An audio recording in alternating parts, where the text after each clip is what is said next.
Happy Friday, everyone, and welcome to WatchGuard Security Week in Review, a video podcast dedicated to quickly summarizing the biggest information and network security stories each week and to sharing some practical security tips along the way. I'm your host and security nerd Corey Knockreiner, and this is the episode for the week starting November 4th, 2013.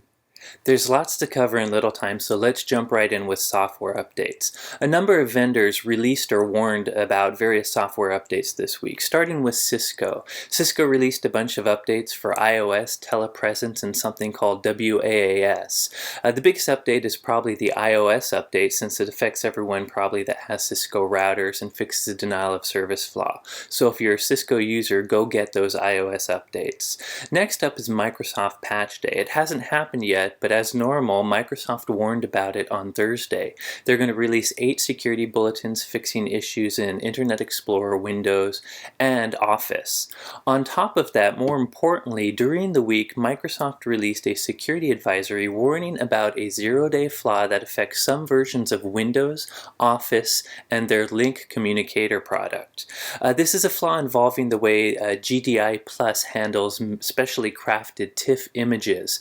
More importantly, attackers are exploiting it in the wild. Microsoft says they're only seeing it in limited targeted attacks, but other researchers have said they've seen this in actual malware campaigns.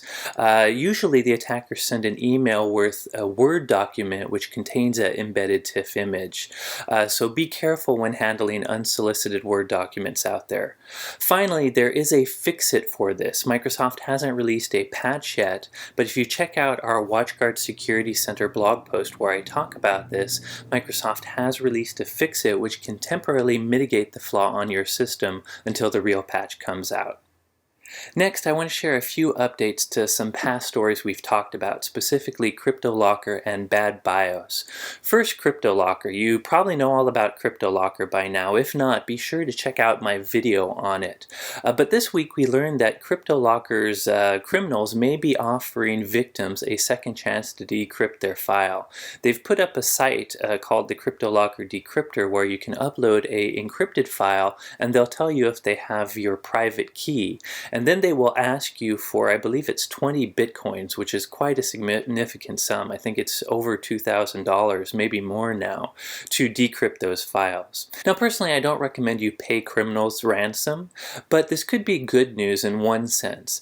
This means that their warnings that they're going to delete their private keys to your files may have been false. They may be storing private keys longer than they said they would. So this means if authorities catch them, you might have a chance to get the private key associated with your files and decrypt them in the future. The next update is for bad BIOS. I really don't have any new news to share there other than it's been the talk of the InfoSec community this week. There have been many security researchers that have technically kind of pointed out that some of Dragos's claims about what bad BIOS could do as BIOS malware were false. On top of that, I saw a Twitter conversation where Tavis Ormandy, a very popular security researcher out there, actually seemed to be suggesting that perhaps Dragos was having some sort of mental stability issues. On the other hand, Dragos has continued to write about this malware, and he even has released some binaries or some BIOS samples to the public, though I've seen nobody really recreate his issue yet. In any case, I think it's an interesting topic to follow, but really, no one should freak out about this malware until we actually see proof. Right now, we're just going off the words of a very well-respected security researcher, but until we actually see empirical evidence, it's just something that we should keep our eye on. So let's move on to a few new security stories from the week, starting with the release of the PCI DSS 3.0 regulation. You probably know all about PCI DSS, the regulations around how to handle security when you handle customers' credit cards. Well, this week, PCI 3.0 became official. Now, to be honest, PCI 3.0 doesn't have many changes. If you've been following PCI for a while, you're probably up to snuff. But some of the slight changes to the regulation include things like stronger passwords, paying more attention to credentials and passwords.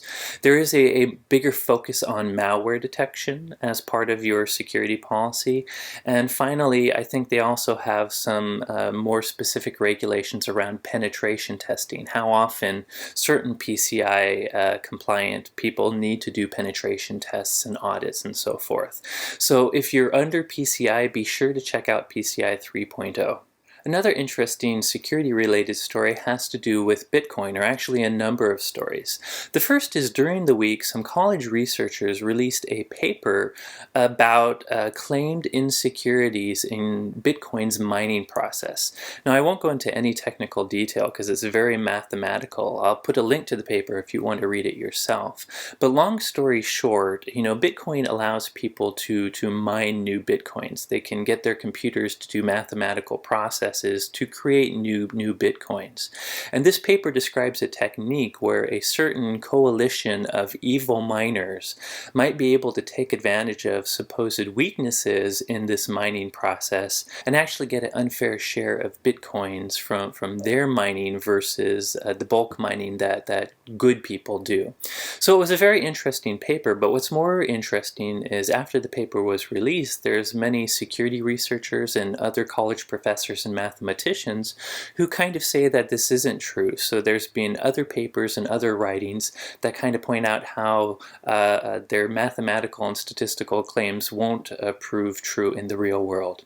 So it's a very mathematical discussion. Quite frankly, it makes my head hurt when I read the paper, but if you're into that sort of thing, I recommend you check it out.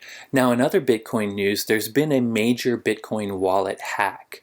Bitcoin wallets are actually internet services where you can store your Bitcoin, and Inputs.io was one of the most popular Bitcoin wallets, and recently it suffered a hack that allowed the attackers to steal $1.2 million worth of Bitcoin. So that's a pretty big hit, and it doesn't look like Inputs.io is going to be able to pay back its customers. Frankly, this is kind of why I personally don't understand Bitcoin.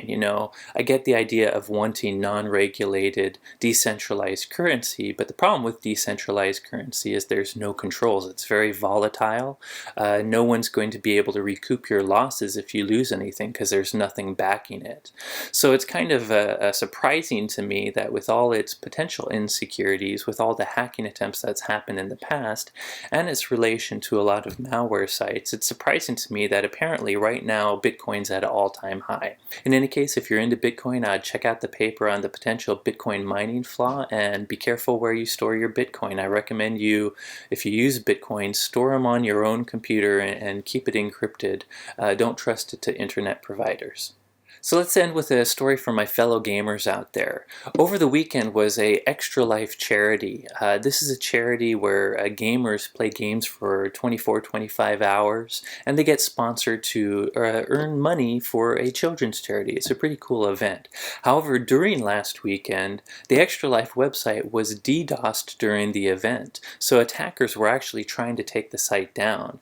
The good news is they survived 2 different DDoSes and they still ended up earning $3.8 million, so go Extra Life people. But still, it's kind of sad to see computer attackers trying to take down a children's charity event. Definitely shows us we have to make sure we do something to take care of DDoSes. So that's it for this week's security news video, but as usual there was a ton of news out there. So if you want to learn about some other stories, be sure to follow WatchGuard Security Center's blog. Besides posting my video there, which contains references to a bunch of extra stories, I also post regular security news, so I recommend you follow it. On top of that, you can follow me on Twitter, I'm at SecAdept, or you can follow WatchGuard at WatchGuardTech. Thank you for watching, and here at WatchGuard we're rooting for you.